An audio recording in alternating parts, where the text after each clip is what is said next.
Okay. Okay, ladies and gentlemen, let's get started. Rhea? Welcome to the Candidates Night for Bernards Township Committee, hosted by the League of Women Voters together with the Ridge High School Exploration for Political Participation. Thank you for coming tonight. I am Rhea Duvall, co-president of the club. We are a nonpartisan club intending to raise awareness about politics and the government. Our advisor is Ms. Capozzi. Questions for the candidates are being collected from the audience by Rep students Kalyani Pradeep and Sarah Shang, who have index cards and pencils for you. Ann Rosenblum from the League with all of the students are sorting the questions to avoid duplicates and assure that the questions relate to the duties of the Township Committee. Ridge students Jessica Caruso and Sarah Swerner will be keeping time. I would like to invite everyone to rise for the Pledge of Allegiance. I pledge allegiance to the flag of the United States of America and to the republic for which it stands, one nation, under God, indivisible, for liberty and justice for all. At this time, I would like to introduce our moderator for this debate, Ms. Terry Thompson. Per league practice, she is not from this voting district. Ms. Thompson is a league-trained moderator and a member of the Somerset County LWV. Ms. Thompson will introduce the candidates and outline the format for this evening. Thank you very much. The League of Women Voters is a nonprofit, nonpartisan organization, not limited to women, but its name arose out of the women's suffrage movement. We do not, as a group, ever support or oppose a candidate or a party. We study issues, we take positions on legislation, but we do not, as I say, either oppose or support a candidate for office. And as she said, I am not from Bernards Township, which is another rule we have for our moderators to try to make sure we are as fair as possible. Okay, our four candidates drew numbers a little while ago to determine the order in which they would speak first, to give the opening statements, and then we will rotate for each question after that so that the same person, so that everybody gets a fair chance to go first. Our candidates are Sally Booth and Joan Harris from the Democratic Party, John Carpenter and Jim Baldessari from the Republican Party. We will start with a 2-minute opening statement from each of them, and then we will start with the questions which you have written, which will be handed up here to me. I have a couple of starter questions to give them. Each candidate will have 90 seconds for an answer. The timekeepers will hold up a yellow when they have 30 seconds remaining and a red when they've exhausted their time. And a candidate can request a 30-second rebuttal, but only one and no sir rebuttals. This forum is being taped by the students, and it will be rerun on the Township website, I believe. And I would ask you, if you can, to hold your applause till the end, and likewise photographs. Any questions from the audience? Okay, well, in that case, Sally, Ms. Booth, it's your turn to make your introductory statement. All right, thank you very much. Thank you to the League of Women Voters, Kristen Fox, and the Ridge High students, and Terry Thompson, the moderator, and our opponents, John Carpenter and Jim Baldessari, for making this evening happen, and especially to all of you for participating in the democratic process. Democracy is not a spectator sport, so thanks for being on the field with me. My family moved to Basking Ridge when I was 15 years old. My mother saw this community as special, a great place for families. After I became a mother, my husband and I also decided that this would be a wonderful place to raise our own family. So we did. My son Jack, who's running late, my daughter Ellie, and Madeline are also running late, are all graduates of Ridge High School. Over the last 26 years, I have been a member of the League of Women Voters, the Junior League of Morristown, a founding member of the Somerset Hills Lacrosse, the Municipal Alliance, the Board of Education, and a proud Democrat. In fact, 20 years ago, I ran for this same position. I was raised to believe that people can make a difference, and even one person can affect change in a democracy. I have therefore never been afraid to stand up for what I believe to be right. I am passionate about ensuring that things are fair and that everyone's voices are heard. As a lover of history and a political science major, I have been inspired by the founding documents, like the Declaration of Independence and the U.S. Constitution, which I do carry around in my purse. Both documents exalt the people, and the current local government is not faithfully conducting the business of the people it represents. We, the people, are not being heard or respected. Democracy requires different perspectives. We need to have a dialogue, not a monologue. It is time that we get new voices on the Bernards Township Committee. Thank you. Mr. Carpenter? Thank you, Terry. Good evening, everyone. I want to thank the League and Rep for hosting tonight's forum. My name is John Carpenter. I'm a 48-year resident of Bernards Township and a Ridge High graduate. My wife, Lauren, and I have been married for 33 years, and we have 3 children who are also Ridge graduates. Raising our family in Bernards has been like a dream for Lauren and me, and I can think of no more welcoming, nurturing, or beautiful place to raise a family. As a young man, I never imagined that one day I would sit on our township committee, and let alone serve twice as the mayor of my beloved hometown of Bernards Township. I hold a computer science degree from Union College in Schenectady, New York. Since graduating, I've had several careers. My first job was naturally in IT, where I honed my analytical skills. In the 80s, I earned my pilot's license and became a corporate pilot.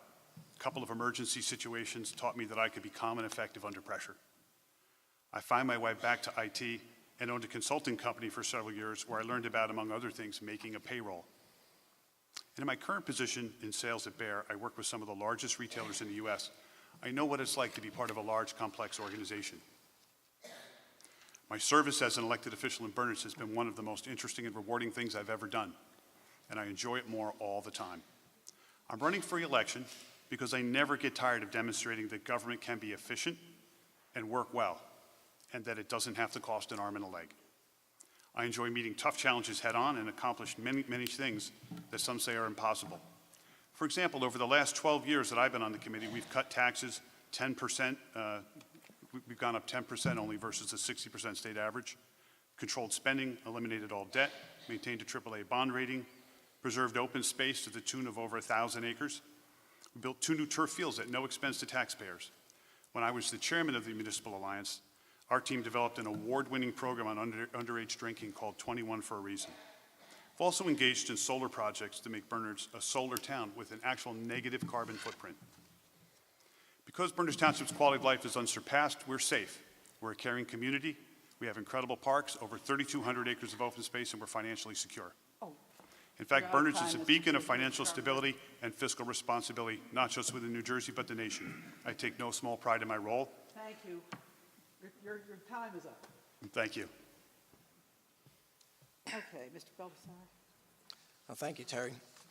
First, I'd also like to thank the League of Women Voters and the REP organization for hosting this forum this evening, and also thank everybody for coming out. So good evening. My name is Jim Baldessari. I was born and raised here in Bernards Township. I graduated from Ridge High School, and I served in the United States Marine Corps. I'm currently an executive underwriter at Crum & Foster in their surety division, and have also previously been a small business owner. I'm a 3rd-generation resident, and my kids are the 4th. I am married to my wonderful wife, Tracy, and together we have 6 beautiful kids, ages 25 all the way down to 3. Tracy's also a lifelong resident of Bernards Township and is a police officer here in town for 14 years, and currently the school resource officer at William Manning Middle School.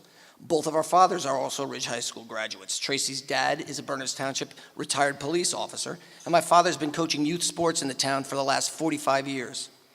Having grown up in Basking Ridge, I have a deep appreciation for what it has meant to me and what it means to my kids. After moving back into town in 2010, I immediately got involved as a volunteer coaching the freshman baseball team here at Ridge High School. I was later honored to serve on the Parks and Rec Advisory Board, then later on the Zoning Board of Adjustment, and now currently on the Planning Board. While there have been significant changes to the town over time in terms of growth, as well as a diversifying population, one thing that has remained consistent is the small town feel and tightly knit community that I can remember as a kid.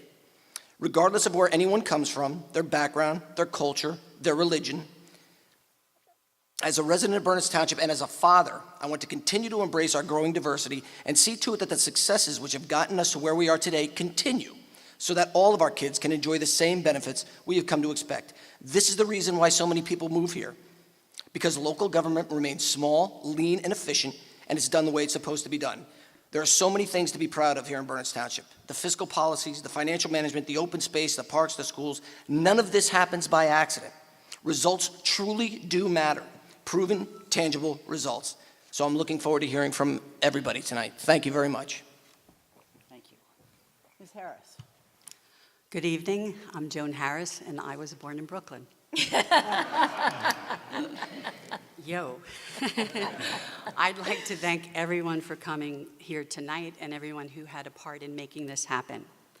I'd like to start off this evening by telling you a little bit about myself. I'm the mother of 4, 3 Ridge High School graduates, and my youngest son is a senior. I'm also an advocate by nature and training. When I see an obstacle, I take efforts to rally consensus to resolve it.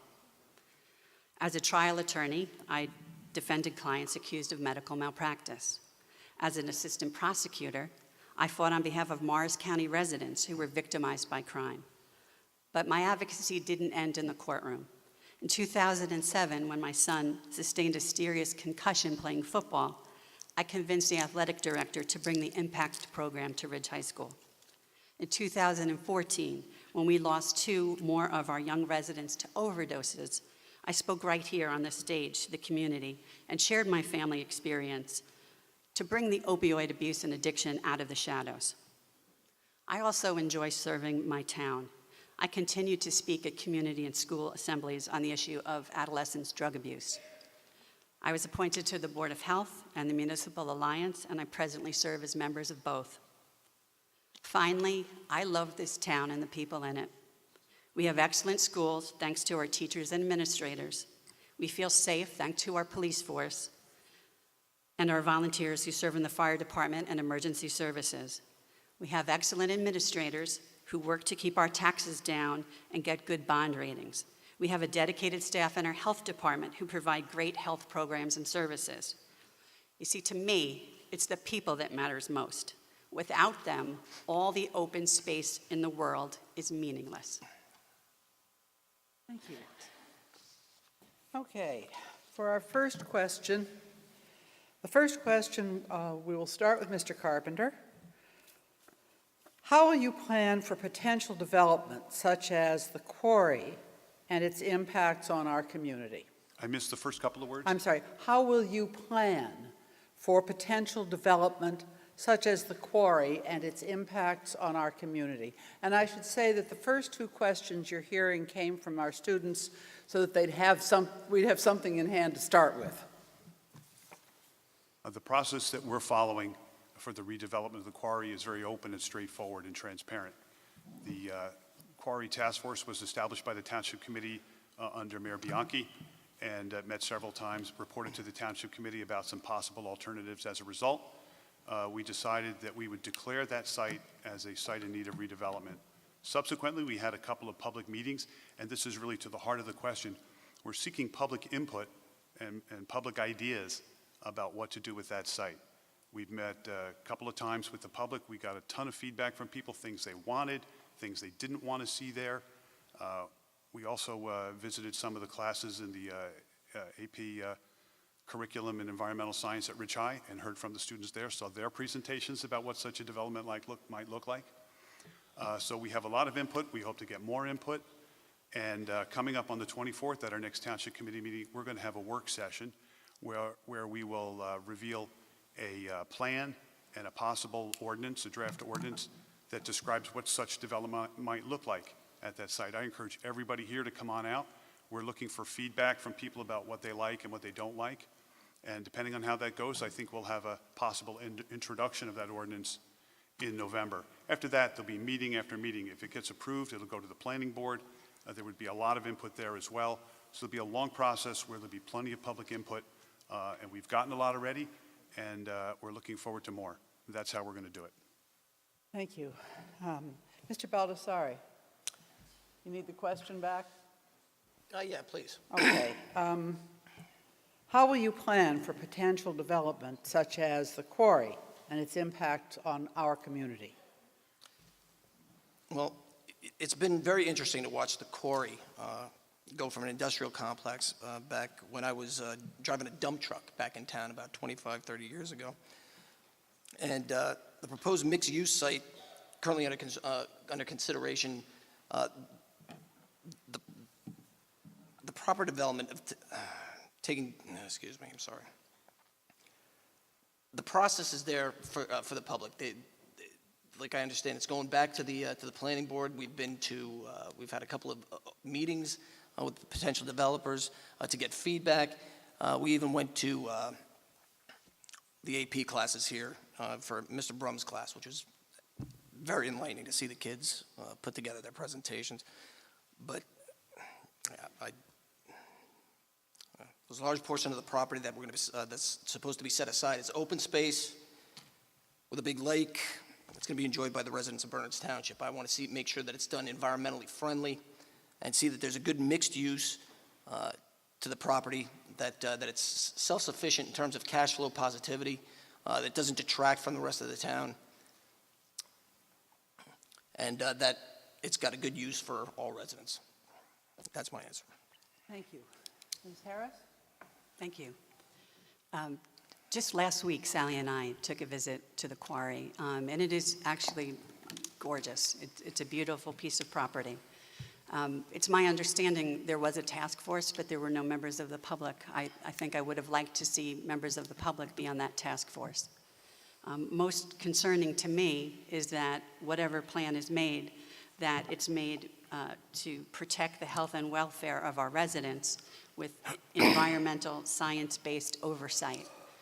Also, I'd like to know what impact it's going to have on our school systems, because that's an important consideration. Okay. All right. Mrs. Booth? Yes, I will just echo what what Joan had said about no public was involved in the original task force of the quarry. I'm also concerned with the environmental concerns with the runoff from the lake. If there's houses there, who's taking care of that? And I think it's great you went to the AP environmental classes, which I'm sure they're great, but I think we need to have some real scientifically based evidence on the environmental impact on our community. I also am very concerned about our tax dollars and what is going to be the town's liability if anything goes wrong in that quarry, or if anything goes wrong in that lake, if anything goes wrong in that park. So I have a lot of concerns, and I'm so excited that we're going to be able to participate publicly in what's been presented and decided on. And I'm also really curious to know about the affordable housing, what that is going to entail in the quarry area. So I look forward to participating openly and transparently in what happens at the quarry. Okay. All right, the next question, and we'll start this with Mr. Baldessari. How will you combat health problems in Ridge High School and our community through the Municipal Alliance and other groups? Well, first, mental health issues and the correlation to drug abuse and addiction are clearly a very important topic to address. And I believe our township already goes above and beyond compared to the vast majority, other towns, not only in New Jersey, but across the United States. For example, our municipal alliances and Board of Health have done numerous programs in terms of like the sponsored speaker, Michael DeLeon, on drugs and alcohol, the danger of the new marijuana. There's been a mental health resource fair, mental health first aid training, the Knockout Opioids Day with the Community in Crisis that our Deputy Mayor walked with Congressman Lance door to door, handing out information, literature. to make sure everybody is aware of the problem that's there. There's also the Empowering Your Teen program on mental health and stress. Our police are actually, they're trained in Narcan for overdose situations. They have a drop-off prescription program. There's an Empowerment Day, which is slated for later this month, that is specifically geared toward that. So, and we can have these programs, we can continue to have these programs and help out wherever we can because of the financial planning and the fiscal policies that have become a benchmark in this township.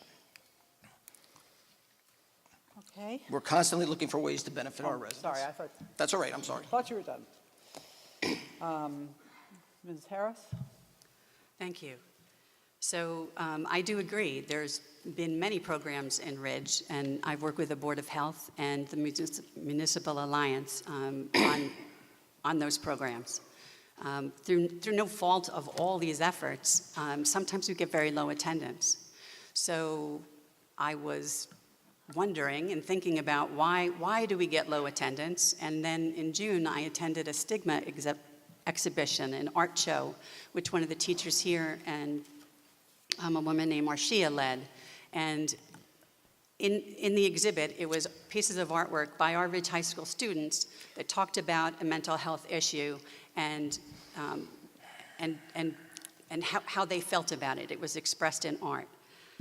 I went before the Township Committee in June, and I asked the Township Committee to join the growing number of communities with a stigma-free initiative. That's an action plan to eradicate stigma associated with mental illness and substance abuse.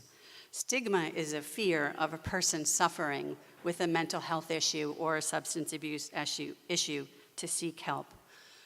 It's not related to how kind or caring their parents are or their community is. It's that person's fear of being judged, of perhaps losing their job, or maybe a child afraid of being made fun of. So this is an initiative that I believe will help enhance all the efforts of the many government, community-based efforts. Thank you. Okay, thank you. Yes, I will just echo on with what Joan was discussing about the stigma-free initiative. This costs no money. It's a way of bringing all the different task force together.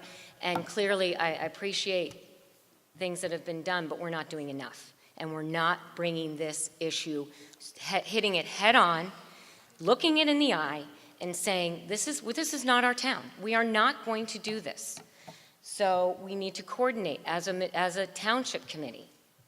We need to coordinate with the school board and have group meetings, do whatever we can, because we can have a AAA bond rating, we can be debt-free, but when we have children suffering and drugs infiltrating our schools, it's not okay.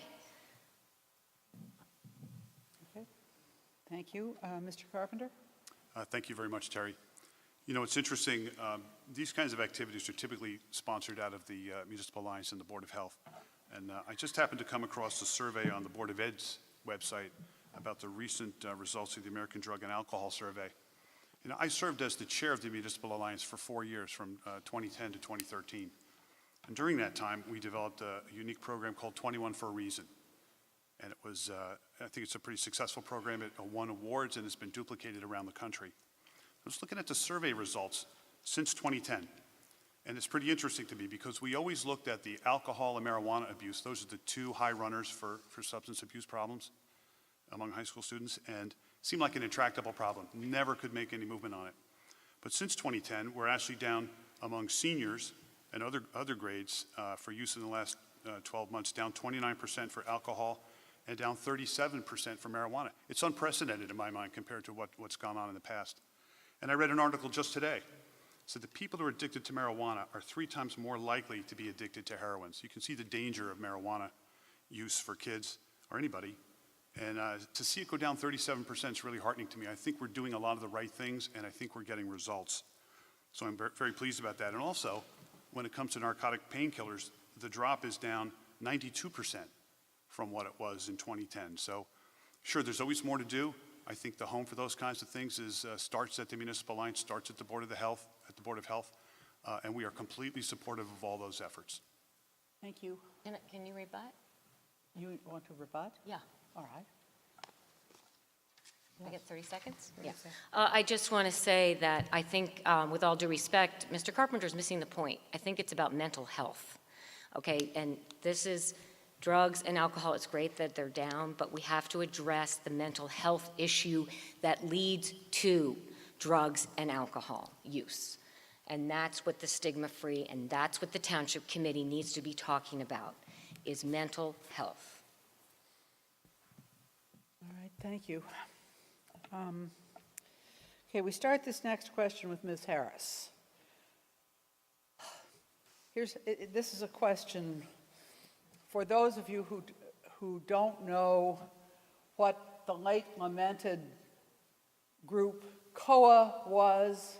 It was the Council on Affordable Housing. It no longer exists, but it's used as a shortcut to describe the Mount Laurel decisions and their progeny. And the question we start with is, what are your ideas on how the town can meet its COA obligations? Thank you. That's a difficult question to answer because that is currently under mediation. So we don't know exactly what number of housing units that the town will need to dedicate for that purpose. There's definitely the quarry that is in, which would accommodate, I'm sure, affordable housing. So that's one potential place. I know also that there has been talk by the owners of Dewey Meadows of putting affordable housing in that project. So that is another potential area, although that would require changing ordinances. So I think it's something that has to really be considered for, what's best for our town, what's best for our schools, what's best for our residents.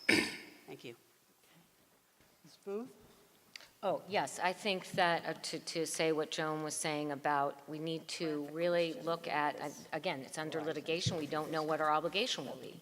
But I think there are creative ways of finding places for affordable housing, and I think it's something that the public should be involved in and should be transparent about what is happening and not making deals with developers that want to come in and provide affordable housing so that they can build then more McMansions, which I don't think we really need many more of. So I think we don't want to be with developers that historically haven't done a very good job in our town, like Wilf Brothers, have left a lot of people dissatisfied with the quality of their work. So I just want to be very careful about who we do business with regarding this. Okay. Mr. Carpenter? Maybe this is something we can actually agree on. It is a complex situation. Great.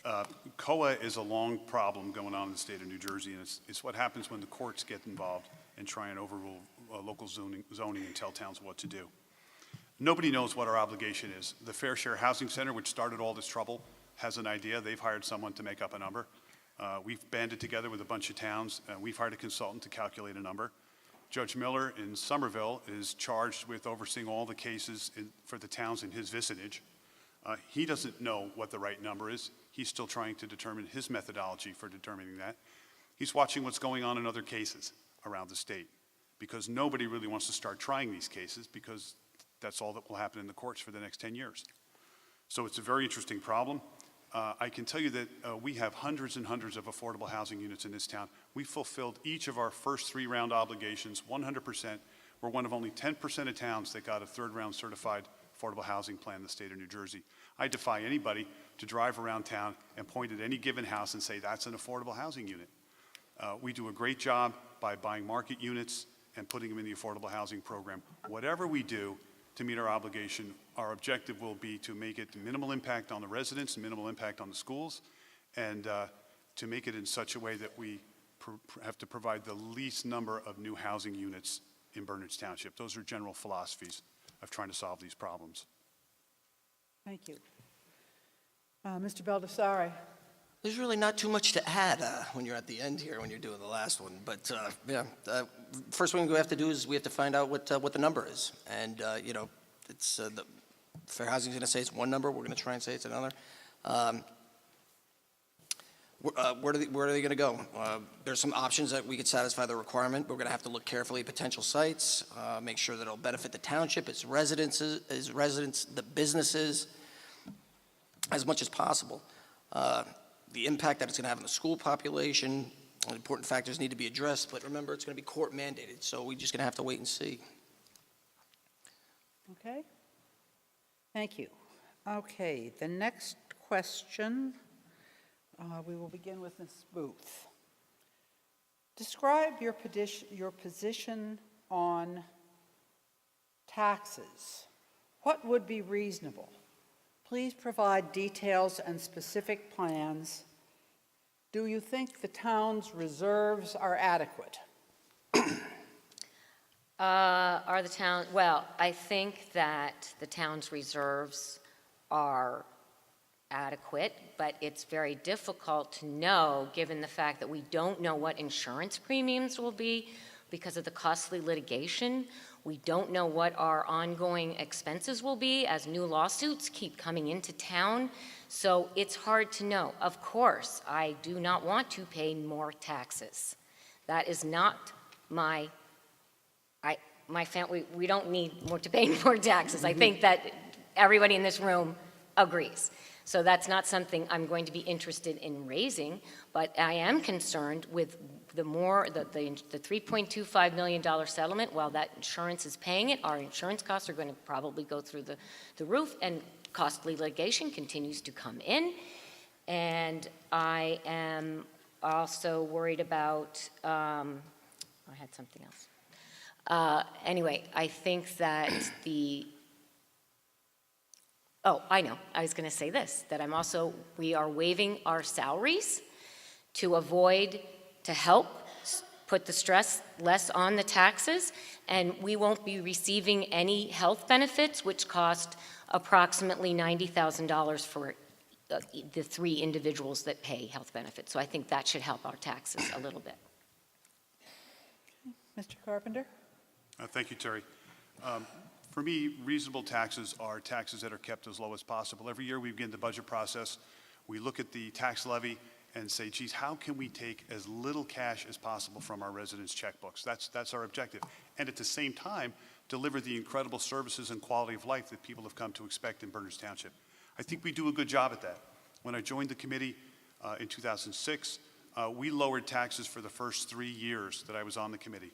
And in fact, while municipal taxes have gone up 60% on average statewide, they've gone up less than 10% in Berners Township. That's less than 1% a year. So to me, that's reasonable tax control. You know, when most towns spend about 30% of their total property tax bill to run their municipality. In Berners Township, that's 14%. We're at about 45% of the state average of what we spend to run our town. So I think we've done a fantastic job at that. I think we deliver great value to the residents in terms of having no debt. We just eliminated all of our debt this fall. You know, we purchased all this open space. We paid off all of our debt at the same time. We kept taxes low, achieved a AAA bond rating. We have $15 million in reserves. There's no town, I dare say, in the United States of America that's run like this. Is sterile every year. The last page is my favorite page every year. Recommendations, none. Mr. Baldessari? Thank you. Well, we have $15 million in reserves, which serve basically as working capital throughout the year. There are certain obligations that the township is mandated by state that they have to pay at certain points in time, quarterly, like to the Board of Education, for the schools. Those payments have to be made. Taxes aren't always collected on time. Sometimes it takes a little extra longer to get those payments in. But the payments to the school board and other functions, those need to be made. Having that working capital, having that money available prevents us or keeps us from having to go out and borrow that money. If we have to borrow that money, in the end, that's going to cost the taxpayers more money. So this allows the higher cash reserves, or the cash reserve amounts, allow the township to function more efficiently while not having to go borrow money. And let's not forget any of the unforeseen emergencies or crises that happen that may come up. I mean, we had Hurricane Irene, Superstorm Sandy. It's always good to have the cushion when we need it. Okay. Mrs. Harris? Thank you. So I'm in the room with everybody else. We don't want our taxes to go up. We do want to provide good services. I share Sally's concerns over our very top-notch township administrators who do a great job at running our towns and their ability to keep the tax rate low in light of certain unknowns. We don't know how much we're going to be out of pocket on the mosque litigation. There are 2 new suits filed within the last 2 or 3 weeks. Also, about $756,000 over the last 7 years was put towards health benefits for 3 members of the Township Committee. That's tax and take. That money could have been used to pave our roads, to save some municipal programs. Maybe the health department wouldn't have to cut a certain program. So that's a big piece of our tax money going to those health benefits, which they don't have to be accepted. That's why Sally and I really are not accepting our pay to show that you don't have to accept that entitlement. Thank you. All right, thank you. Okay, our next question, we start with Mr. Carpenter. Yes, Mr. Carpenter, right? I told you I make I'll do a whatever you mistake say, Terry. Every single time I screw up this order at least once, so if I'm wrong, I'm wrong. How will you address the management of roads going to Ridge High School and Verizon? There's a good meaty one. That's not fair. Well, you know, Verizon has just added 1,000 employees to their site, I understand. And certainly as someone who lives over by North Maple Avenue, I can see the traffic increasing all the time. Honestly, I don't know that there's much we can do about that right now because they're just traveling the open roads. They come in on 287, they come in over Madisonville Road, they come in on Maple Avenue. I think it just requires some forbearance on our part. In the past, I've had some experience dealing with the traffic flow around Ridge High School. If there's something that can be done, certainly we'll take a look at it. Mayor Gaziano and I worked together with our colleagues on the Board of Education several years ago to resolve a complex traffic problem when the Board of Ed decided to start using Cedar Hill as a drop-off point for students in the morning. That upset the people that lived in Homestead Village. There were valid concerns by the Board of Ed about safety at Ridge High because there was a unique mix of bus drop-offs, car drop-offs, and pedestrians all happening in that miracle 200 feet in front of Ridge High. So we found a way by working cooperatively with our colleagues at the board to separate the traffic flow between drop-off cars and then the buses that were going in and out and people who were just coming in and staying for the day. I think it was a creative solution, and I haven't heard a single complaint about it since then, so it must be working. And if we hear some more issues from the board about traffic problems with the high school and Verizon, we'd love to dig in and work on it with them. But I haven't heard anything from the board directly yet. Okay. Mr. Baldessari? I'm sorry, just repeat it one more time? Oh, how would you address the management of roads going to Ridge High School and Verizon? Why those two are coupled, I'm not sure. But I'm not that's sure okay. either, because I think the traffic problem has the already two been taken traffic care points, of. I'm sorry, the traffic problem's already been taken care of for the most part at Ridge High School. That there hasn't been any complaints that I'm aware of since everything's been done. As far as the Verizon project, hiring new employees and everything, see how that bears out.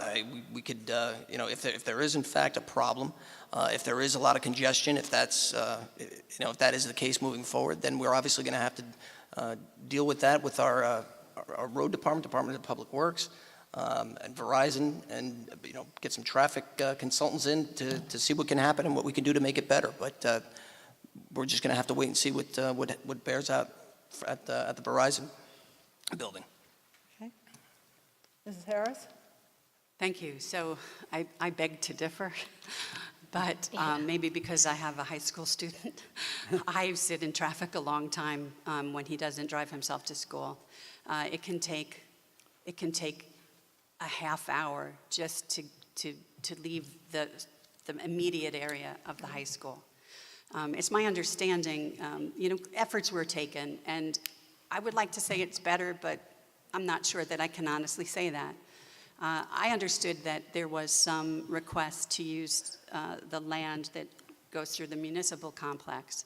And certainly, we don't want to pave over a field, but there is a road. So I think that warrants additional investigation, because I think that can make a real difference. As far as the Verizon is concerned, that is a big piece of property. So maybe make different ingresses and egresses from that property. Thank you. All right. Mrs. Booth? Yeah, I would have to agree with Joan that the problem has not been solved by any stretch of the imagination. The traffic, I don't know if you guys are on Basking Ridge Moms or any of the traffic around the high school it's horrendous. And I think that there was an attempt one time for the road to go through the municipal building, and I think that should be revisited. I think we should look at that. I also think that for Verizon, we should definitely look at other ways of going in and out. I also think that we need to do a much better job of controlling the speeding around town, which is, with the increase in traffic, we have people speeding through, very dangerous, and I think we need to do a better job of that. But I definitely think we need to revisit working with the Board of Education on alternate routes into the high school. All right. Next question. We're going to start with Mr. Baldessari. I'm sorry.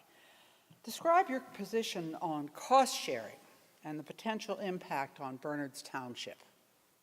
Well, cost sharing needs to be done on a case-by-case basis. There are certain things that, that it will work well with, and there's other things that I guess it doesn't work so well with. It's all good in theory, but everything needs to be taken on a case-by-case basis to determine, which ones would benefit Bernards Township. One of the cost-sharing things that we've done, or that Bernards Township has done in the past, was the dispatch service from the police department. That's turned out to be cost-effective for the township.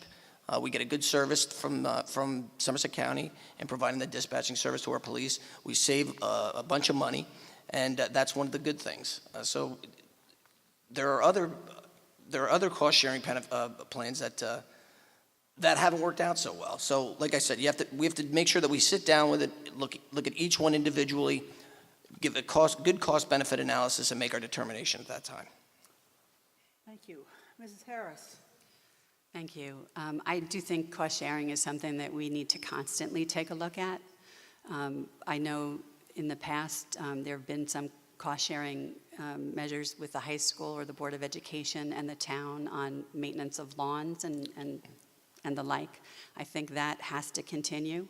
I think that, if you're not certain and there's some concern, you do a limited term of a cost-sharing agreement to see if it works out, and it works for both parties involved. So I think it is something that we have to take a look at, because things don't get less expensive, things get more expensive. Thank you. Mrs. Booth? Yes, I would agree. I was on the school board when we did ask the township committee to share the costs of maintaining the lawns, and it was a little bit of a battle. And I think that if we had a good relationship with the Board of Ed, we could work on some cost sharing that would benefit all of us and lower our taxes altogether. We should also look, one of the things I was wanting to think about going with traffic is to petition Trenton for some relief on all the accidents for our EMT and firehouses for the accidents on 78. We are always called in to do that work for that, and we need some relief for, I know it's an interstate, and I think we should petition Trenton for some help with that. Interesting. Since I come from the next town, I'm making a note. Mr. Carpenter? Well, cost sharing, or shared services, as it's sometimes called, is a two-edged sword. A lot of people say we should be sharing services. We should always have our eyes open for things that make sense, but I can tell you from experience that not every cost-sharing agreement works out so well. We've had several in Berners Township. We had a building inspector cost-share agreement with a bunch of neighboring towns, and for one reason or another, when the other towns fell off, we were left holding the employee, full-time headcount. We have a Board of Health agreement right now with a bunch of towns in our region. We provide them with great service, but every once in a while, one of them decides, hey, I'm going to go to my county where I can get this service for free now.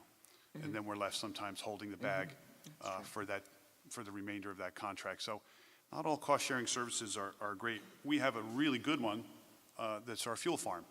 We pump about 60,000 gallons of fuel every year, and we charge the recipients between $1.60 and $1.70 or so per gallon. Seems like a pretty good price. And we serve a whole bunch of people in the area. Burnsville Emergency Services, Long Hill. Our Board of Education fuels up there, as does the Somerset County Busing Cooperative. We have a great partnership with the Board of Education. We plow all of their fields and all of their parking lots and sidewalks on snow days so that they can open on time. We provide engineering services for them on some of their more complex projects. These things aren't visible to the public, but they're real, and they're real cost savings. Thank you. Okay, so I think we've done that one. Number 6. Oh, interesting. Okay, we're going to start this one with Mrs. Harris. Do you have a proposal to try to address with state or other political officials the issues with New Jersey Transit that are affecting the many Basking Ridge residents who commute to New York? Could you, I'm sorry, could you, yeah. Yeah, it's Gonna need a that tough, again. it's a biggie. Do you have a proposal to try to address with state or other political officials the issues with New Jersey Transit that are affecting the many Basking Ridge residents who commute to New York? So what I would say is this, whenever there is an issue where people are having difficulty, the best way to try to resolve that issue is to sit down with that other side and show them your pain. So I think it starts with a conversation that really brings the human element into the equation so that they understand that it's not just complaints, but it's the real effects on people's day-to-day life. So that's where I would start. Okay, sorry. Mrs. Booth. Yeah, it's just too bad we don't have that tunnel, because it would be just about right, coming right in right now, right? But I think that one of my proposal is I'm a fighter. So if we have residents that are concerned, I will certainly raise my voice in Trenton. I'll talk to who I ever need to talk to get some relief, to get some problems solved here. So I'm not afraid to raise my voice and advocate for the residents of Berners Township anywhere I have to go. It could be Washington, it could be Trenton, it could be anywhere. Thank you. Mr. Carpenter?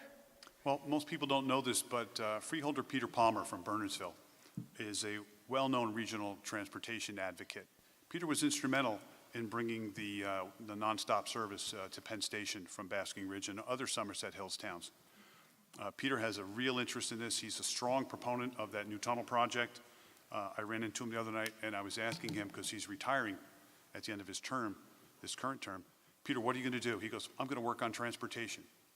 So Peter Palmer's been doing a great job on this for all of us, and I don't have to shout and make a lot of noise about it. I just talked to him about it, and he's already working on it.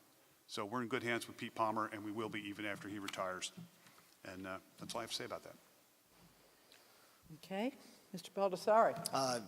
I was just going to echo everything that was just said about Peter Palmer. I know him personally as well. He is a transportation guru, and he would be the guy to go to. And he's very approachable. He works with everybody, and he's retiring. He's got some time on his hands, so that would be a great place to start.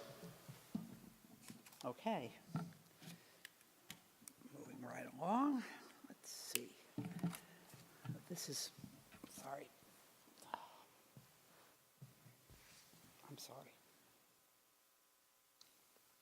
Ooh. All right, we start this one with you, Mrs. Booth. Oh. How will you decrease burglaries and break-ins to make sure we feel safe at home? Well, I thought we were good on that, right? I thought our crime rate was very, very low. I love the idea. I love, neighborhood watches, all working, again, that we are all in this together, crime watching, having a neighborhood watch. We have an excellent police force. I think that crime is low, although I do wonder, because we used to always get that police blotter, and it was always in the paper, and I don't know why that isn't reported anymore, so I don't really, according to the township officials, crime is low, but it's hard to know for sure because we don't get all the information required. We're not always open and transparent about what is happening in town. So I would say, I would just encourage the police to patrol. I think it was great that today in the Hills, I know there's some awareness about the Indian holiday, and they have some signs up, which is terrific. So that kind of thing. I think working together, keeping an eye out for one another is what we need to do. Mr. Carpenter? Thank you, Terry. Our police department's outstanding, but crime is never ending. We do have an incredible record against crime in this town, but there's nothing that can be done when someone decides to commit a crime of opportunity. Recently was at a Indian celebration. I heard from one of the leaders of the group that there was a concern about crime over Diwali, and I contacted our chief and deputy chief about that. They produced a quick memo and promised action in those particular areas during the celebration today, in fact, and I'm glad that you noticed. The memo in brief. As we enter the Diwali season for 2017, the police department wishes all families participating in festivities a happy and healthy experience in this most joyous celebration. Unfortunately, every year we see this joyous occasion as an opportunity for residents to be targeted and victimized by criminal elements. I'd like to remind residents to keep themselves safe and offer the following. Goes on to list a group of things about how to prepare your home, how to look out for each other's property.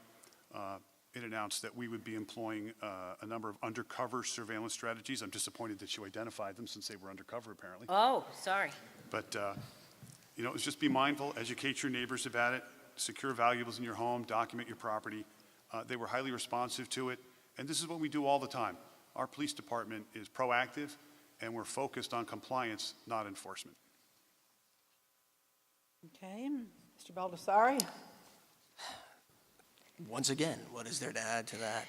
We do. We are the fourth safest city in the state of New Jersey. We're the 21st safest city in the United States of America. That's due in no small part only to our police department. They do the best job that they possibly can, but you're never going to be able to fully stamp out crime. I mean, it's crime of opportunity is going to happen. Keep vigilant, work with the neighborhood, constantly communicate with your neighbors, and secure belongings. Just keep working with each other. That's what we got to do, and keep supporting our police department. Let them do their job. Ms. Harris? Thank you. I do believe that neighborhood watches are a good thing, and we should encourage our neighborhoods to do that. I do live in the Hills, and I noticed the big flashing sign, and interestingly enough, we were at a meet and greet with the Basking Ridge Indian community, and they had mentioned that they talked about this fear that they had. So I would wonder if why that didn't happen last year during Diwali. Mm-hmm. It seems convenient that it happened after a meet and greet right before an election. Mm-hmm. But that said, good program, and I hope it continues.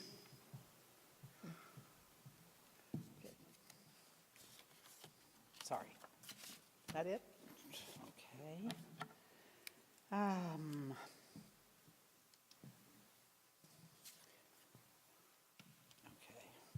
In your opinion, and we'll start this with Mr. Carpenter, what is the impact of, in quotes, the settlement on the finances of the township and its social fabric?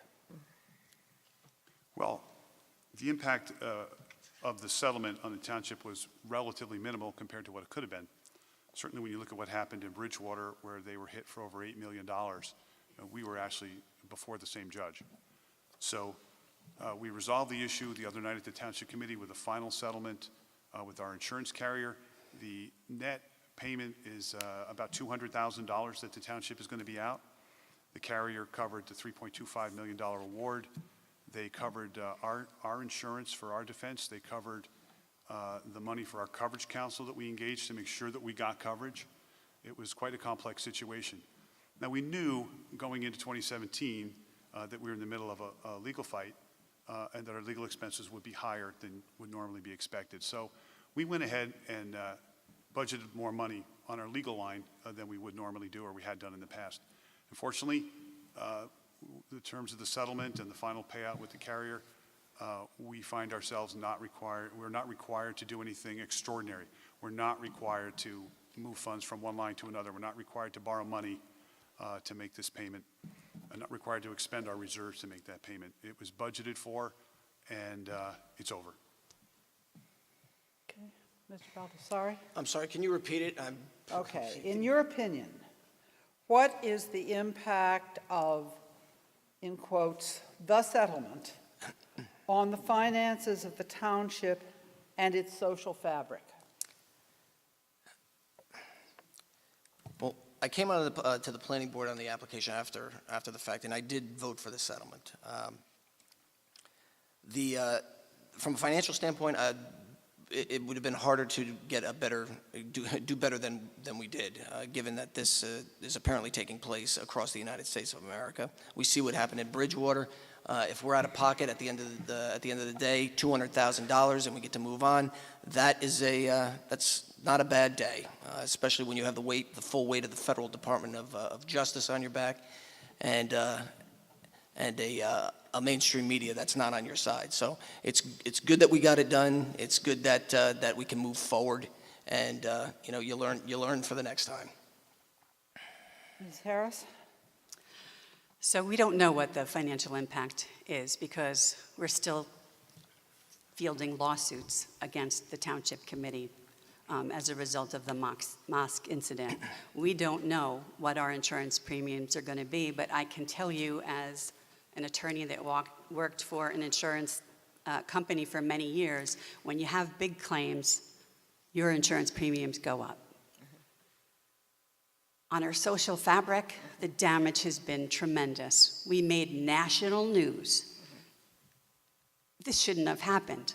There were mistakes made, including changing of an ordinance in the middle of a mosque application, including improper emails that were disclosed. So all those things impacted the fabric of our community.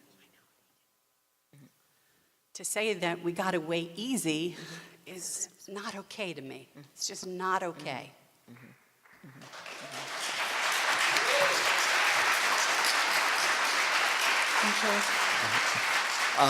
I'd like to rebut. Thank you. Thank you.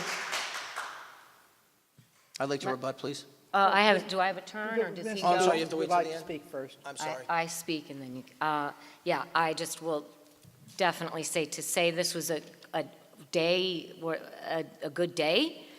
I think this is such an example of 20 years of mismanagement on the part of some of the planning board members. I mean, not the planning board, the township committee members. You had an opportunity to change the ordinances in 2004, 2005, 2006, 2007, but you sat on your hands. And then in the middle of an application, you change an ordinance. This is bad judgment, poor mismanagement, and our town is paying, and as Ms. Jones said, the social fabric of our town has been ripped apart. We cannot have township officials sending out appalling emails. It's not okay. I'd like to rebut. All right, please. Litigation happens all the time, and quite often it's not warranted or not merited. This was the case in my mind. Planning board made a decision based on the information before them, and I believe that the plaintiff had many alternatives he could have pursued. He chose the most onerous and draconian. Changing the ordinance, I think those points are being misrepresented. We did change the ordinance, but we changed it so that in the future, when such situations arose, we wouldn't find ourselves in a situation with an inappropriate application in a residential neighborhood. Had absolutely no impact on the case in hand. Just wanted to be clear about that. All right, thank you. So we can't rebut that. No. That's too No bad. further rebuttals. I got the last We word. said- That's too bad, because that's not how. Okay. Mr. Baldessari, this is for you to start with. Do you think there will be an impact on our community's environment due to the rollback of many EPA regulations under the Trump administration? And if so, how would you address the impact? Well, I think it's too early to tell whether there'll be any impact on any of the regulations that are being rolled back, because a lot of the regulations that are put on there are just double or triple layer of something that's already there, that was already there.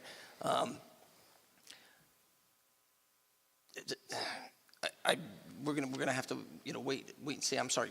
Repeat the question again. Do you think there will be an impact?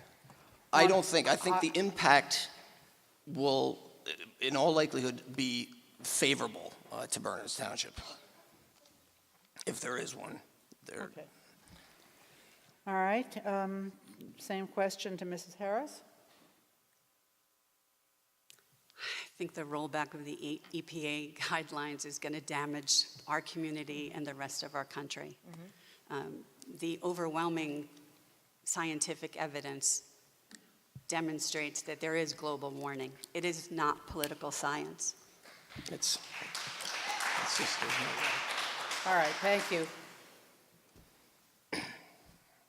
Yeah, I think that it's going to be extremely dangerous, especially as we're looking at some very sensitive environmental concerns here in Bernards Township, specifically in the quarry. If we don't have the federal regulations, who knows what our babies, what our grandchildren are going to be breathing, drinking, or eating. Okay. Mr. Carpenter? Well, first of all, the quarry site is governed by the New Jersey State Department of Environmental Protection, not the EPA. So nothing's changed there. That happens to be true. Not till Second of all, I November. have absolutely no idea what impact EPA regulations are going to have on Bernards Township, other than to say that it's not an industrial town. There is an industry, there aren't polluters in Bernards Township, So I really have absolutely no idea, and to offer an opinion about that would be folly.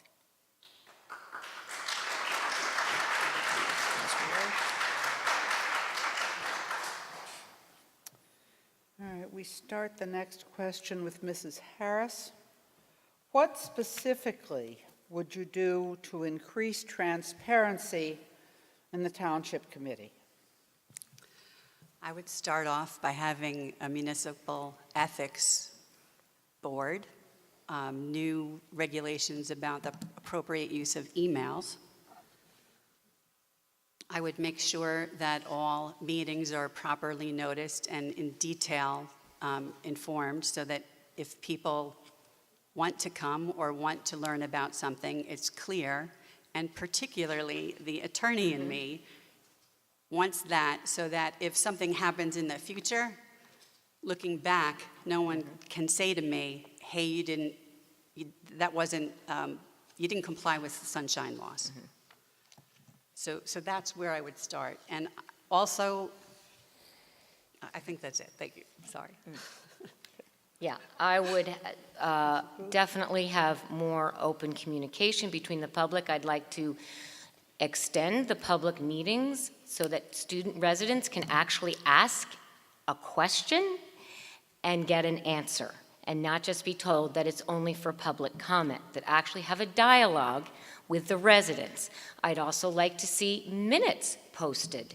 Why aren't minutes from the Public Works and other task force not posted online?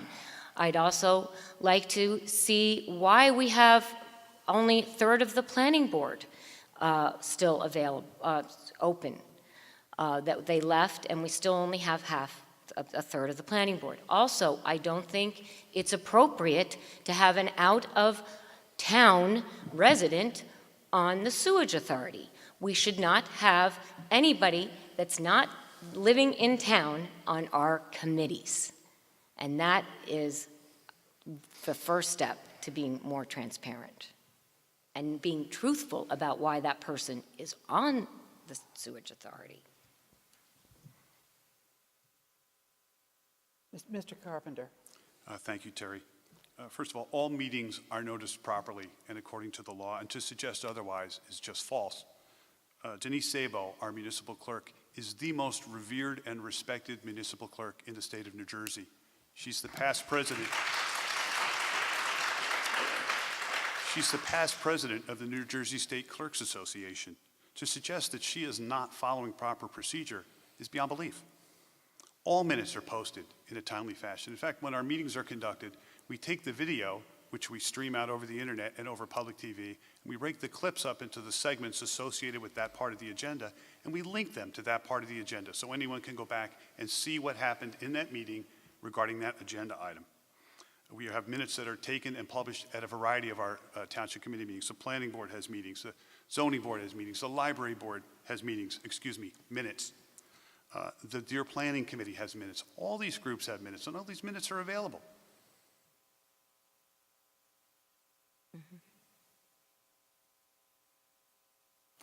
Okay. Mr. Baldessari? I fully believe things are done transparently. Every resident has a choice of whether or not they want to attend an open public meeting. They can make their opinions heard. They can ask their questions. They can go to the website. There are numerous ways of communicating and getting answers if you do the digging. This township is volunteer-based. Essential elements are public comments and input so that we can continue to make the right choices for all residents going forward. So we need the residents' input and opinion. So I never have viewed that transparency with the Township Committee or any other board has been an issue. Can I rebut? I have a Oh, rebut. rebut. We'd like to rebut. Ms. Harris? Yes. 30-second rebuttal. So when I appeared before the Township Committee in June and asked them to consider the stigma resolution, I've never heard back from them. That's not transparent. That's not even considerate. Thank you. Can I rebut? Yes? Okay. So I do not believe that there are minutes from the Public Works Engineering subcommittees. They never report and exclude the members from the public. Also, so many things happen behind closed doors that are not put on the minutes. You have that the Township Committee has meetings behind closed doors that the public are unaware of. I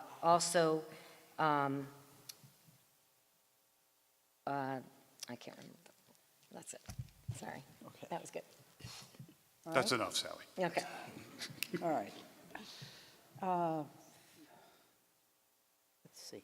I have lost my next question. See, No, we're I all have. losing things. There it is. I think we start this with you, Mrs. Booth. Okay. What will you do for our town's seniors and empty nesters to keep the town affordable and a welcoming place to live? That is a great question. And I think as I'm approaching that, I'm actually an empty nester myself. I think that one of the things that we can do is, if by electing Joan and I, we're going to be not accepting a salary, and we will not be accepting the expensive health benefits. Therefore, there'll be less of a burden from the municipal budgets on paying part-time employees. I think if we can work on working more closely with the Board of Education on some cost sharing, we can bring down some costs. I want to look at the budget and see what we need to prioritize. Maybe we don't need to spend $45,000 on a PR firm because of some bad judgment made by our township officials. I think that there are things in the budget that we might want to re-look at and reevaluate where our money is being spent to try to cut some spending. Okay. Mr. Carpenter? Thank you, Terry. I'm hopeful that when we have the redevelopment plan revealed and subject to public scrutiny and comment at the upcoming meeting on the 24th, that people will see and express some of these opinions about what type of housing should be there. I know that there's a plan to have affordable housing component to it. There's also a plan to have the kind of housing that would lure empty nesters and perhaps millennials, people that don't need a 4-bedroom colonial house either yet or anymore. So I think that's the proper way to deal with things like that, is to encourage housing opportunities that are more sized more properly to the lifestyle of the people involved. Okay, I'm sorry. Mr. Baldessari. Well, yes, and just continue to do what the township has been doing in terms of, maintaining the low property tax, or the low municipal levy for property taxes. I mean, it's as long as we keep that, we don't increase taxes, we maintain our cash reserves, we maintain the safety of this town. That's what attracts people. That is what is going to keep the people here. If things change, if our taxes are increased, if they say they're going to, our opponents say they're going to waive their salary, or all these things in the budget, there's nothing wrong with the budget right now. All the services that have been maintained with doing things the way that they've been done, and they've been done correctly. Mrs. Harris? So Sally and I went to a meet and greet at the Fellowship Village, and one of their concerns was they felt a little disconnected. Sometimes it's hard for them to leave where they are. Maybe the timing isn't good. So one thought to make them feel more welcomed is to go to them. The Township Committee could go to them and find out how they're doing, what their needs are, what their concerns are. Certainly, that would make them feel connected. This isn't quite related, but another concern they expressed great concern over the mental health and substance abuse issues in town. And maybe take the Municipal Alliance kids and some of the senior citizens and have them as mentors. That's another way to connect the community and build bridges between empty nesters, senior citizens, and even our young kids. Thank you. Okay. The next question is an elaboration on our very first question, a more specific elaboration. And Mr. Baldessari, you get to start this one. We have lost too many current students, as well as our Ridge High alumni, to suicide. What specific plans do you have in mind to address this problem amongst the students? Well, like I said before, I mean, our Board of Health, our Municipal Alliance, the private groups that we have, like Community in Crisis, these are the people that are passionate about helping those people that are in need. And we need to continue to help them and embrace them in any way that we can. We continue to help with those programs. My wife is a police officer. She's the school resource officer in William Anna Middle School. She's constantly giving classes to the kids on the dangers of drugs, alcohol, bullying, internet predators, mental health, stress, suicide. She's actionable intelligence. She's on site. She's part of the Community in Crisis. We need to continue to make people aware, and continue to support our programs that are executed by the Community in Crisis and the Municipal Alliance. I mean, that's the front line. Help them out. Mrs. Harris? Quite simply, this is an all hands on deck situation. It has to be hands-on from our leaders on the Township Committee to our schools, to our businesses, to our police force, to our Board of Health, to our Municipal Alliance, to our faith-based groups.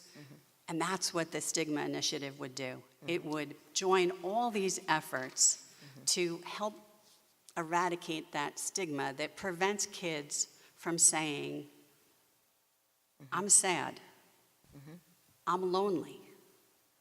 That's a hard thing for anybody to say. But for a kid, it's overwhelming. So that's what I would do. And whether elected or not, I'm pushing that Stigma Through initiative, and it will get done. Thank you. As a teacher in a middle school, I can attest to the fact that this is a major problem. It's mental health. It's not the drugs. I mean, the drugs are a symptom. The mental health issue. We have to wrap our arms around the situation, bringing in all different groups. We have to have internet awareness. The internet is very trying on kids, and we have to address that. We have to come up with some solutions. I don't know how to do it, but I am willing to get down and dirty and figure it out, because our kids cannot survive the way things are going now. We have to address it. We have to look it in the eye. We have to be upfront about it. And it is mental health. It is not just the drugs and the alcohol. It stems from the mental health, which is, to Joan's point, it's the Stigma Initiative brings to light mental health, which is where these problems stem from. Mr. Carpenter? Everyone acknowledges that these problems are real. I think that just the question is how to deal with them. As members of the Township Committee, we serve as sort of the board of directors of Berners Township. We don't get involved in the minutia of public works or engineering or any of the departments that exist, or the police department, any departments that exist in town. We look to those organizations for leadership on solutions to these problems. I urge Mrs. Harris to work through the two groups that she's involved with, work through the Municipal Alliance, work through the Board of Health, and bring forward a recommendation from those groups that has the support of those groups to the Township Committee for consideration. I think that's the proper way to deal with it here. I don't have expertise in those areas, but I'm more than willing to dig in and work on them if we get a reasonable solution from the groups that we already have in hand in town. I would like to rebut. To rebut? Yes. I don't think Mr. Baldessari's gone oh, yet, sorry. and then you can rebut. Sorry. Okay. Okay. Oh, he started. Oh, great. Okay, Right. good. She can go. Yeah. Yes, can rebut. She started. I disagree, Mr. Carpenter, and it is sadly apparent that you didn't read the packet that I provided to the Township Committee that night. And to call this getting involved in the minutia, these are our kids. These are our kids. That's not minutia to me. So it was perfectly appropriate for me to go to the Township Committee, because that's who Represents Re- the town. But other municipal township committees have taken this in their arms and have passed such a resolution. So it was perfectly right place. Thank you. May I rebut? No, no, sir. We said no, sir, rebuttals. I think. All right, Mrs. Booth. How would you incorporate diversity in the appointment of positions by the Township Committee? Well, I love that question. I would definitely look to, I think we need to have more diversity in our planning boards, on our task force, on all advisory opinions. It's very insular group. I know we have the tap the talent, but I don't think anybody actually ever gets tapped. I think it's all appointments of friends and people within a particular party, quite frankly. And there are so many wonderful, diverse people in town that want to have service. I want to create a spirit of volunteerism back into this community, and people want to serve. They love to serve, but they feel closed out of the system. I would want to open all the doors of the municipal building and have everybody come in and serve in any capacity that they can. So I would offer everyone an opportunity, no matter what party, no matter what faith. I also would like to do more with bringing the faiths together in town as well. I think that will help make a happier town. Thank you. Mr. Carpenter? I think we have plenty of diversity on our boards. In fact, I hear we even have a Democrat or two appointed to the Board of Health and the Municipal Alliance. We don't have a litmus test. We have diversity of thought. We're not looking at people by their religion or their skin color or their sex and deciding we need some of those, we need some of these. What we do is we look at people and say, what do they know? What are their qualifications? What's their interest? What's their motivation? How are they going to help? Are they going to work well with others? We have diversity of thought, certainly in the Township Committee. Mayor Gaziano, for example, is a metallurgical engineer. Former Mayor Bianchi is an attorney. Mr. Millay he's a retired entrepreneur, business owner, and an environmental expert. Mr. Russo has a very interesting background. He's both been an elected official in a few towns, but now he serves as an administrator in Newton. So he sees both sides of that equation. I have a diverse background in business and aviation and other things. We're looking for people that want to get involved and that have an interest. We're not looking at who they are or what they are. We're not looking at what they are. We're looking at who they are. I think it's the best way to put it.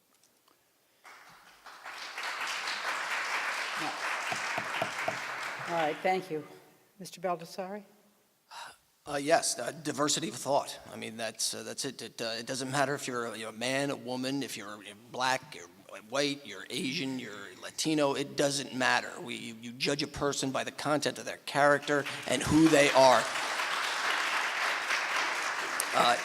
You look for the best suited person for the position and whether they can bring value to it, and that's that. All right. In order to give you a chance. Mrs. Harris I'm hasn't sorry, I gone. haven't. Oh, I'm sorry. That's okay. Well, I told you. Go ahead.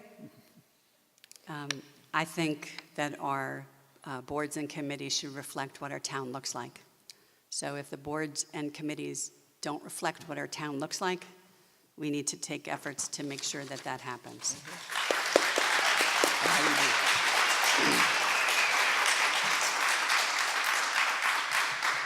At the time I was appointed to the Board of Health and the Municipal Alliance, I was a Republican.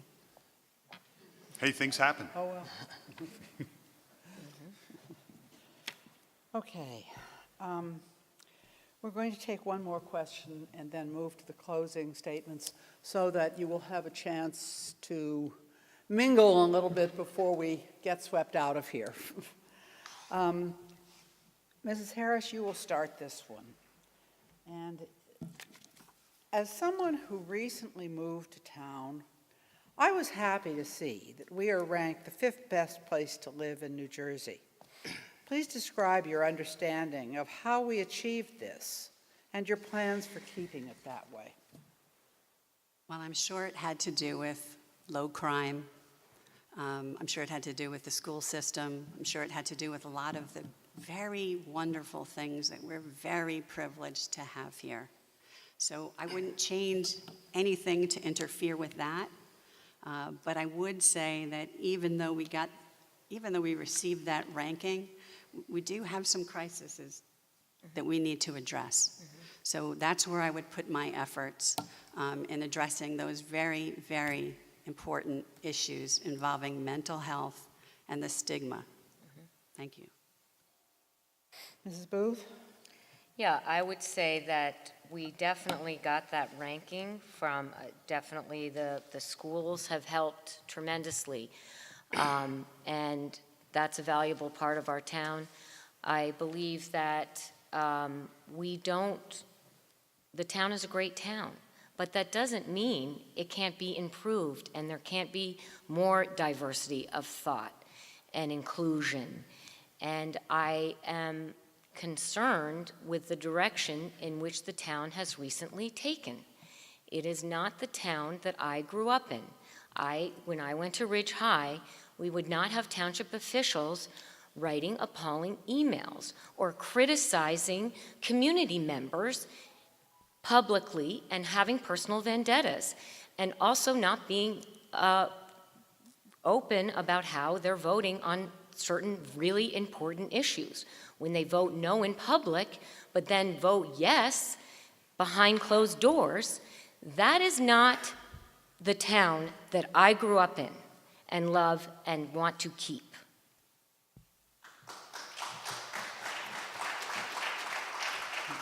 Mr. Carpenter? Well, to answer the question, this is the fifth best town, rated the fifth best town in the state for obvious reasons. Just walk around. The town is just beautiful. We have incredible parks. They're well-maintained. The activities all summer long in the parks are incredible. The plays, the concerts. The YMCA in town is a vibrant resource for the town. Everywhere you go in town, some people say a town has a pulse or a beat or something like that. This town doesn't have a pulse or a beat. It has a constant vibration. Just try and schedule a fundraiser or some activity at your house one night of the week. And good luck trying to get anybody to come, because they're all busy doing 5 other things and they're triple booked. The town is just really, really buzzing. That's what makes it such a great place. The school system is awesome. The kids come out of there. High school is the new college compared to when I went to high school. The health resources, at the health department, we have plenty of things that we're doing constantly, clinics, speakers. It's just a really vibrant, dynamic town, and I think that's why it's rated this way. It's got all the basics of good government and a great town. It's got public safety, it's got health resources, and it's got a great natural environment and recreation available to people. Mr. Baldessari? Well, yeah, the town was rated the fifth best place to live in New Jersey, due to the home values, the property taxes, the crime rate, school performance, and lifestyle factor. So, everything that has been accomplished to set this town up as such, it makes it a destination for diverse people, for everybody, for all walks of life to come here because they want to come here. It's a beautiful town. It's a beautiful place to raise your family. It's safe, and it's that way because of the way things have been done to date. It's not done accidentally. So that's how we do it.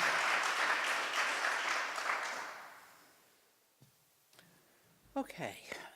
I think, in order to allow myself to get over the virus I've been living with for a week, I'm going to, I couldn't make it come out right with the rotation. So I think in terms of our closing statements, I'm going to vary the order, and we're going to start with Mrs. Harris, Mr. Baldessari, Mrs. Booth, and Mr. Carpenter. How's that? Totally different than what we've been doing. Mrs. Harris? Sure.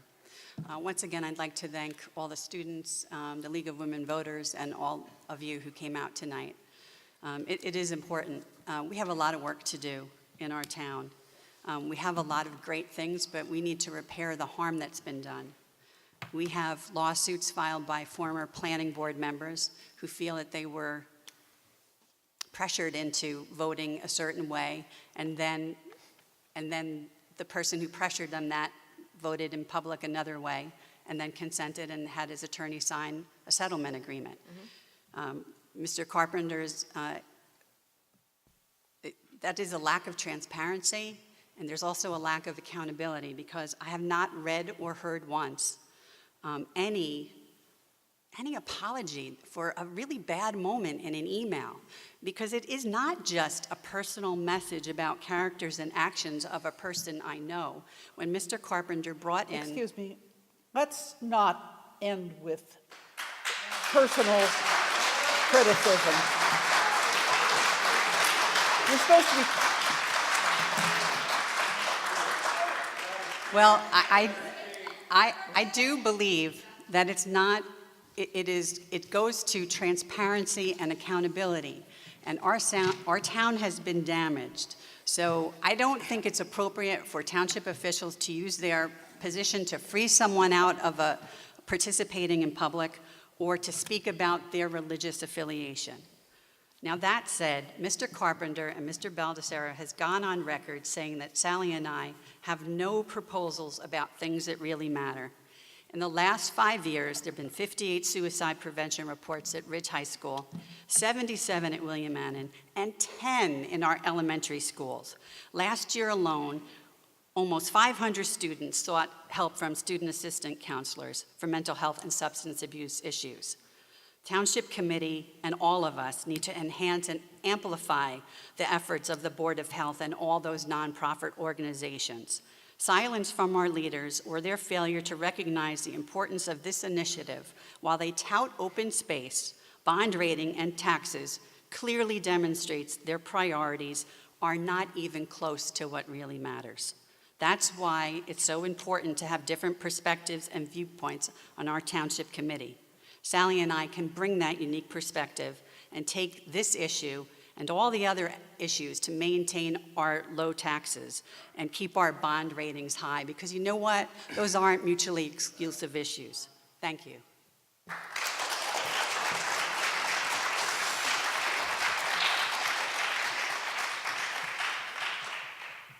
Mr. Baldessari?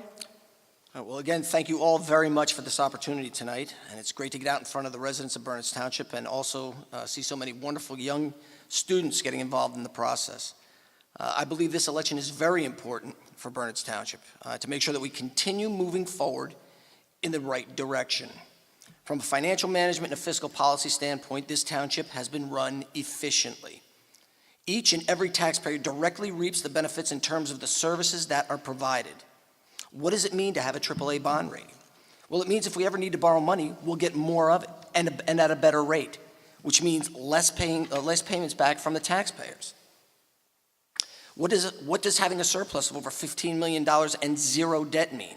It means that every dollar you put into your municipal taxes, you get back directly in terms of the services the township provides. We can't do all of the other things with the Municipal Alliance and mental health programs without taking care of the foundation that got us here first. It's a direct benefit to us, the taxpayers of Bernards Township. Our town also continues to address the very important issues of opioid addiction and mental health by continuing to implement and support the numerous initiatives and programs aimed at raising awareness and curbing usage among all of our residents. We see this through programs by our Board of Health, the Municipal Alliance, and also private concerned groups like the Community in Crisis. These are the professionals who have an unyielding passion for helping those in need and who deserve every bit of assistance and encouragement from our local government, and they will continue to get it. The Republican-led Township Committee has also worked very hard for the residents of this community. Our growing and diverse population is a direct reflection of and a testament to this town's policies of inclusion, being named 5th best place to live in New Jersey. We're the 4th safest town in New Jersey. We're the 21st safest town in the United States of America. That doesn't happen by accident. It's my intent to continue these policies that have made Bernards Township the destination that it is today and keep it a great place to live for all of our residents. Lastly, it would be a great honor and a privilege. Mr. Baldessari, I'm sorry. You ran out.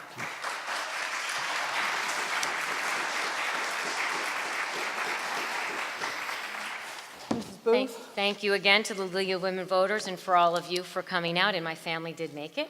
There they are. Our town has changed since I moved here in 1975 and is still changing, and I think for the better. According to the Draper report, there has been a significant increase in ethnic minority students since 2006. There are 48 different languages spoken as a primary language in Bernards Township homes. The change is obvious as Joan and I have gone door to door and meet all the diverse and interesting people of this community. Basking Ridge is a great place to live, not because of the governing body, but because of the people in it. If elected, we will ensure that our boards and task force reflect the changing demographics and diversity of the town. We will address and tackle head-on the mental health challenges facing our town. Having a AAA bond rating and being debt-free means little to nothing if your children are suffering and drugs are infiltrating the schools. We will make sure that we follow the law and that we are open and honest about our decisions. We will review ordinances proactively to ensure that we are meeting the needs of the changing town and our residents. We will be fiscally conservative with your taxes and waive our salaries to demonstrate our commitment to service, not self-interest. We will make sure that our tax dollars are used to support priorities that matter to the majority of residents. We will not become complacent, and we commit to listen to all voices. Thank you.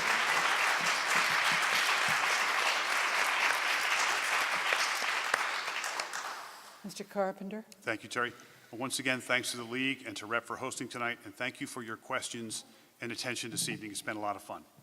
In 2005, I ran and won on a platform of fiscal responsibility. And since the day that I was sworn in, I've worked tirelessly to maintain and enhance our unsurpassed quality of life, trim spending wherever possible, keep taxes as low as possible, and live within our means. Bernard's recently been named the 5th best place to live in New Jersey and the 4th safest place. None of this is by accident, as my colleague and running mate Jim Baldessari says. This election is about results. It's about excelling at the most fundamental and foundational and all too often overlooked aspects of governance: taxation, spending, and debt control. You see, without absolutely nailing our finances, none of the essentials that underpin our extraordinary quality of life could be what they are.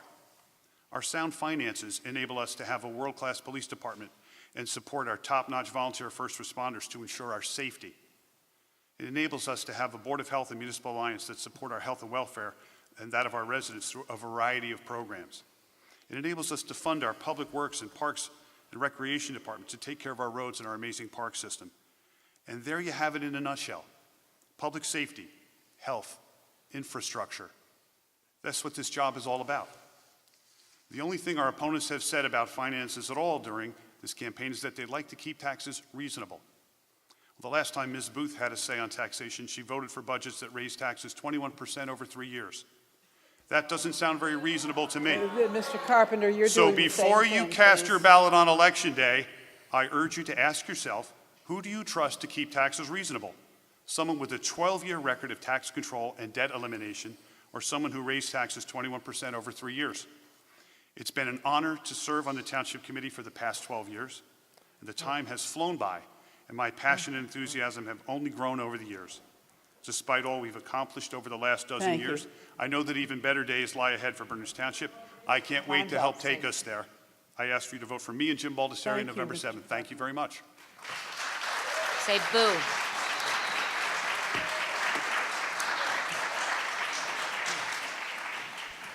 On a slightly different note, there are two statewide ballot issues on the ballot this November. One has to do with spending damages that the state earns in environmental damage lawsuits on environmental cleanup only. The other is a library bond funding measure that would allow local libraries to use some state money for building and rebuilding. There are some information sheets on your way out with the pros and the cons, nonpartisan and balanced, but we'd be glad to have you take them. And they were prepared by the League. Thank you.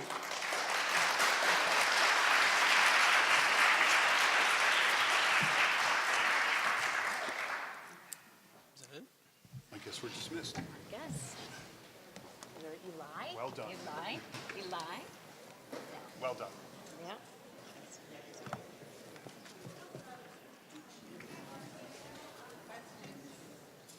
October 24th. Oh, I didn't get it. Is it today she gave it? No, it's a couple of days. Oh, I'll check. I don't think I got it. I'll send it. Okay. I'll send it to her, don't worry. Michael, how are you?